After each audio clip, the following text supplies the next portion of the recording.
Zombie apocalypse.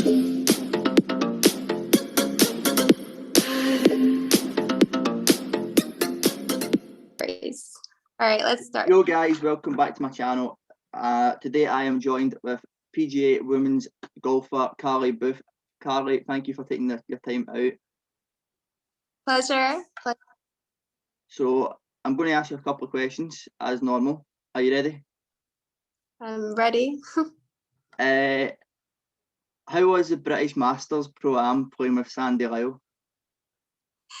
Oh God, that's going back a long time ago when I was 12, 28 now. It was, well, I mean, it was known as kind of my outcome of becoming a known person in golf, and the experience was awesome. The fact we won as well, playing with, a fellow Scot, an idol. These moments you'll always cherish forever. So I think that was just kind of my inspiration from there onwards to where I've got to so far now with golf. What got you into golf and why? My dad is a silver medalist for wrestling, and I grew up on a farm. I have two older brothers, both play sport. My oldest one, he's a golfer as well. My dad built a bit of a golf course in the garden, so we were just introduced to every single sport. And my brother Wallace, he decided to take golf up, and I just kind of followed in his footsteps. Good one. At 14, you appeared in your first and many professional events. How did that feel? And can you remember anything about it, like where it was and where you finished? I was the Scottish Open, and in the final round, I played with Katrina Matthews, who's obviously the Scottish kind of gem. So it was such a great experience for myself. But the fact I beat her as well, which was quite. So that was a great memory for me that I always hold on to. Can you remember where you finished? I finished 13th. Yep, I've got that written down. How was being #1 rated at junior level after winning the European Junior Masters in 2007? Just good. I mean, just worked hard. I love golf, and I just always was so focused growing up, and I just wanted to be the best. So it was always just how good I can get, and just keep working hard, and then obviously have a career in it too. So here I am now, 11 years later. The same year you won the under-21 and the under-18 titles. How was that feeling?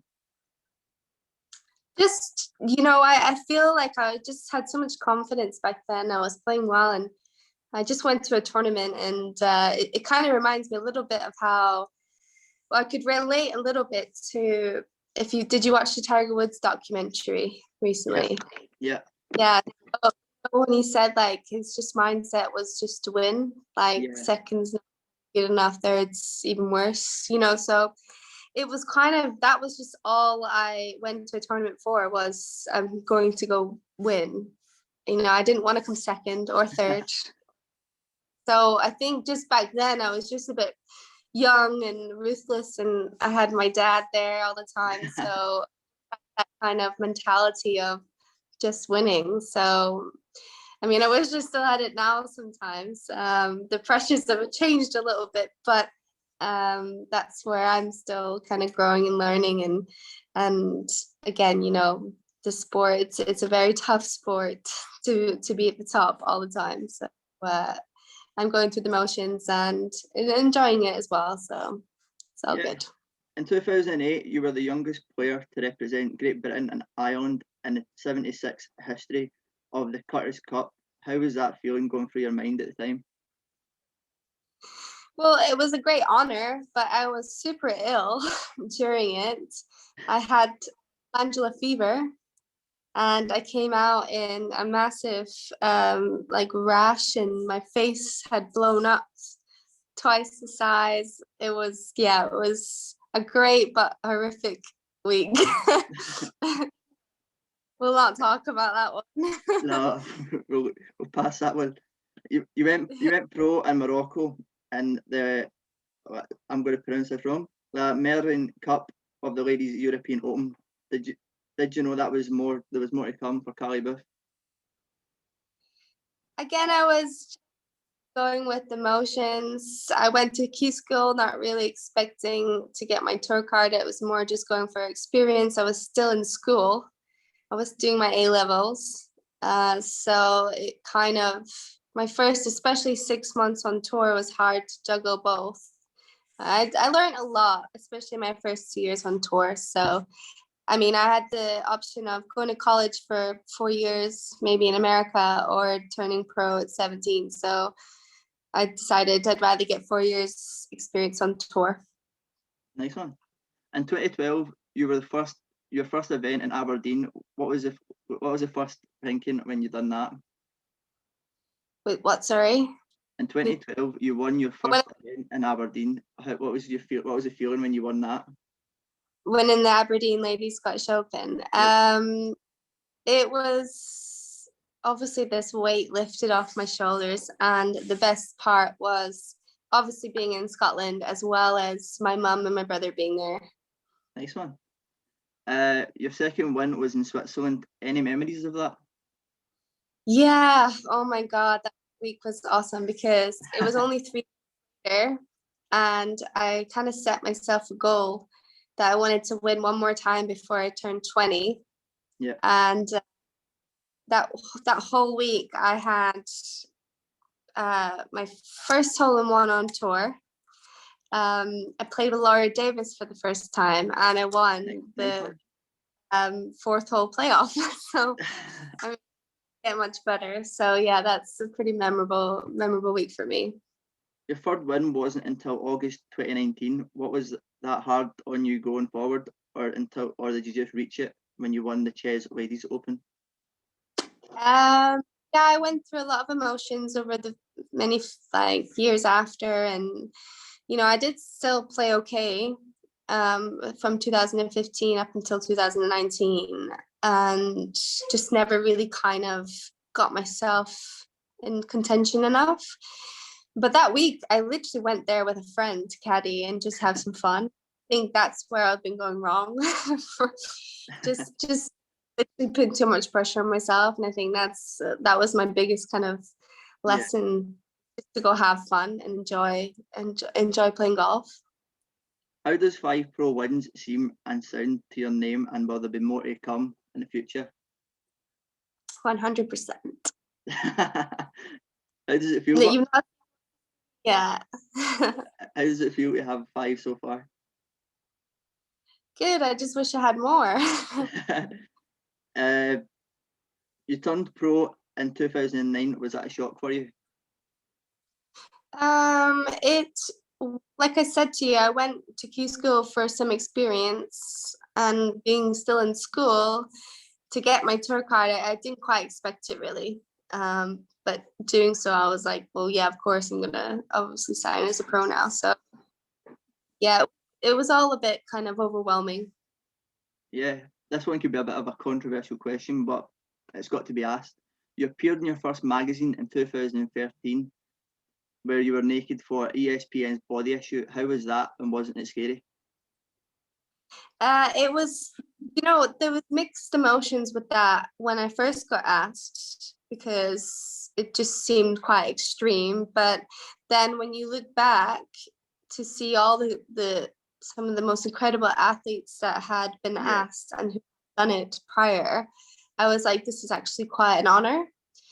The experience was really quite scary at the time. I won't lie. I was in New York and it was about -2 degrees, and I'm trying to hit golf shots outside. So it was definitely an experience, but I loved it, and I'm so glad I did it, because I worked really hard on my physical side and golf side, so at least that I felt like that hard work I've done for all those years felt appreciated. How was it to hit a golf ball on an F1 track in Abu Dhabi? Yeah, pretty cool. I don't know where the ball, but it was really cool. Yeah, no, great experience that was. Seemed a bit of a runner, but in the video. Well, that's because I said it was. I was hoping it was, and I was hoping it was going to bounce straight. So can only hope it. How is it to have 8 amateur wins to your name when you were so young? Do you know, I never really thought about it. Like I said, I just went to tournaments to win, and that was it. So I just had a really great mindset as a kid, and you know, that's probably where I am today because of it. This is a question that I got asked on my Instagram story. What is it like to have 189k Instagram followers? It's okay. Could have more. No, it's, you know what? I appreciate everyone that follows me and supports me and comments and is always so positive. And that's the people that kind of keep going and you appreciate, and it's really nice to see so many people out there that just want to see me do well. So, you know, I take my hat off and I thank you all for that. Yeah, no worries. You have an injury. Will you recover in time for the next tournament? It's probably going to start May. Well, actually, it's starting May, our tour. So fingers crossed. Yeah, I should be back ready to go by May. Good. Make sure you guys go and watch Carly when it comes back. What is it like to have 55.6k on Twitter? I don't really use my Twitter anymore, to be honest. So again, I've been on Twitter longer than I have been on Instagram, but I think it's more of a trend now, Instagram. So just more pictures, comments. So again, you know, same again, just thank you all for supporting me. Good to have fans in it. Good to have fans. It's good to have people that, you know, support your career and what you've worked hard for pretty much your whole life. Exactly. How does flying a flag for Scotland in women's golf feel? Oh, it's always so great to represent your country. And I've done it on so many occasions and I'm doing it every day. I tee up for a golf tournament. So, you know, very happy to be Scottish. I'm half English too, which a lot of people will not like to hear. And I'm a Liverpool supporter because my mum's Scouse. So, and I live in England. So I'm you know, no hard feelings, people. But No, yes, I'm a Scot, even though I don't sound like it. that's Which I get told. right. I just like people to be able to hear me and understand me. It's all right. See, to be honest, it's hard for YouTube. It's hard to tone your Scottish to a point that people can understand it because it's one of those. But I know. Well, I've been in America for 2 years of high school, so I had to figure out a way. Same. I used to do martial arts, so trying to tone it was crazy. Anyway, down to the really nitty gritty questions because you knew these were going to come with COVID. How's lockdown been treating you? Pretty boring. I watched 20 times over, and yeah, it's been different, and I'm sure we've all struggled in our own ways, but I think, like I said, I'm raring to kind of get going and playing tournaments, and you know, I miss my friends. I kind of miss that kind of time, socializing and not feeling so cooped up all the time. So I'm quite an outgoing person, and yeah, so Also hopefully, your family as well. yes, but yeah, not seeing my family. So hopefully times are going to get easier for everyone. Have you found any hobbies except from golf during lockdown? Yeah. Well, Netflix. At least it's not just eat. And yeah, Deliveroo. That's like spent a lot of money on Deliveroo, and not really. Obviously, it's been even tougher for me because I've had an operation. So I've been very what I can do. So just trying to stay positive, really. So FaceTime has been really, really helpful during time. So I'm glad we're in this time and not 20 years ago. Tell me about it. Now we're on to some Instagram questions from the story. Favorite TV show? Oh, that's too hard because so much. I did. God, favorite TV. I did love Power. What? I'll just go for that. There's so many. I've seen everything. I thought you were going to So say anything. still. I thought you were going to say Still Game. Have been Scottish. What? Sorry. I thought you were going to say Still Game. Have been Scottish. Still Game. Have you No, never seen I that? don't know that. I It's would on say Net. Braveheart, Gladiator. I love Yeah. Shawshank Redemption. Like, yeah, I love all those kind of movies. But if I was going to say a series of most recent times, it would have been Power. Not bad. I'll look up. I'll look up Still Game. Yeah, definitely. Someone's asked, "Will you and Kieran be friends?" Well, I don't know. Really, It's- questions. There are still left to come. Hopefully. Favorite movie of all time? Well, probably, yeah, Gladiator. Nice one.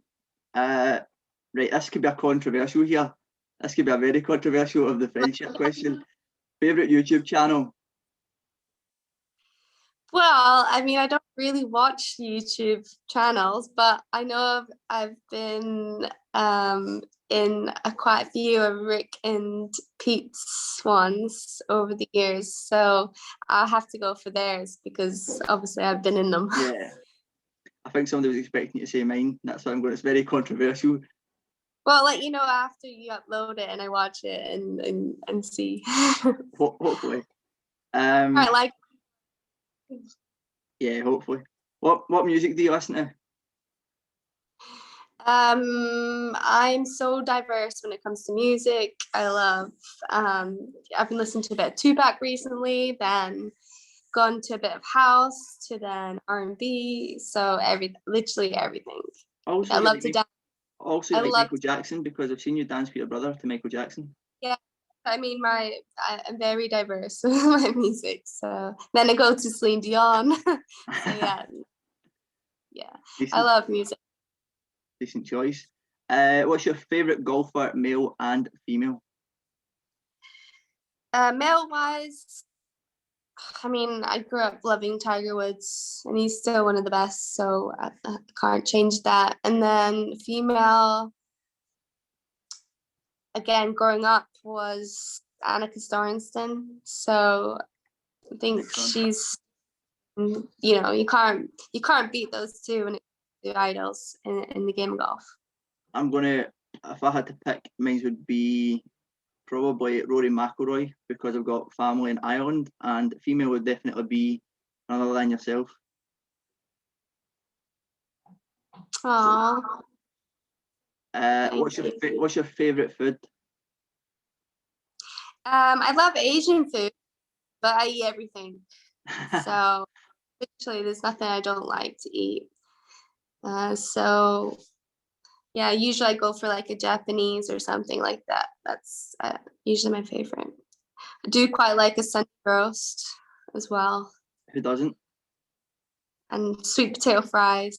They're one of my Oh, my there's a go place, my go. there's a place in Glasgow that do it with like chili flakes with syrup on them, and they're brilliant. I've been to, yeah, I've spent quite a bit of time in Troon. No, Yep. it's not Glasgow. There's a few restaurants there that are quite nice. They do really good fries. I think someone's watched the Paddy Power advert here because they've said, "Will Carly give Kieran a game of golf after COVID?" Don't know. Promises I can't. I don't know. But Paddy Power, that was so much fun. It So was. I've done a few things for them recently. Something even very recent, which I'm sure will be out there soon. Not gonna lie, but I'm surprised they didn't get away with like kind of sexist, because that was kind of really sexist. It was all we all had a great day, and it was because of during the tough times we've had with the COVID. It was nice to finally see something that could be quite enjoyed with a load of us, with Yeah. still keeping by the rules. So I think that was like the first thing to come out from the COVID that's quite a social thing or a social event. Yeah, definitely. Obviously, you've touched on this question already, but why Liverpool is your favourite team? Mum's a Scouser. My dad lived there for 25 years. He was a bouncer for the Beatles for 3 years, owned a nightclub. He was a bouncer for All the my, Beatles. all my family lived there. So, Your dad was a bouncer for the Beatles. yeah, Nice one. It's a story to I tell. know. It's a story to tell Yeah. That's a story to tell when the friends come round. Yeah, yeah. What's your favourite piece of memorabilia from sport that you own? Um, I've got quite a few signed things. Gary Player stuff for Nick Faldo and Ian Poulter and Steven Gerrard. Of course, I have to. Nice one. A Rangers fan, so there you Yeah, go. yeah. So then but also when I was in Vegas on a trip with one of my sponsors, I got given this. This made me laugh because I got given, like, we came second in a member guest thing, and I got given like a glass box signed boxing glove by George Foreman, Nice one. and I thought he was the grill man. I didn't realize he was a boxer before. that was my funniest something I've been given. So I'll give you that story. Oh, that's But I've got some great things. So again, and then the signed Jared Butler things from 300 and yeah, some nice stuff. I'm very lucky. How often do you train for golf? Well, I would normally train every day, but obviously with my injury, I've been out for quite a while now. So I'm just really starting to get my rehab done now and get strong and fit again. In golf, is nutrition key? It certainly helps. I mean, you get a very big variety of different kinds of shapes and sizes of golfers, but I think fitness has become really popular and definitely the key to hitting the ball further and getting the most out the game. Any advice for young athletes? Just, if whatever you're gonna do or whatever passion you have, just do it 100%. If you want to achieve something, you got to have sacrifice. You have to have commitment, and you have to be strong to sacrifice, times with friends or going out, and that is the only way you're going to be the best at what you do. And most importantly, any advice for future female athletes in golf? So like young females who want to take up golf, any advice? Yeah, love it. Don't lose the love for it. That's all I'd say. Make sure you enjoy it, and it's going to take you further. Don't lose that love for it. Carly, thank you so much for answering my questions. It's been Pleasure, Kieran. absolutely amazing to have you on my channel. Like I say, one of my idols, guys, go and check her out. It is Carly Booth. She is one of the best golfers on the female tour that you'll ever watch. And most importantly, she flies the flag for Scotland. So go and give her some support and go and check her out. Carly, how many likes did we get on this video? I've no skivvy, but I look forward to seeing plenty. Let's aim for 100 likes on this video. Make sure you comment, share and subscribe and turn notifications on. Thank you for watching.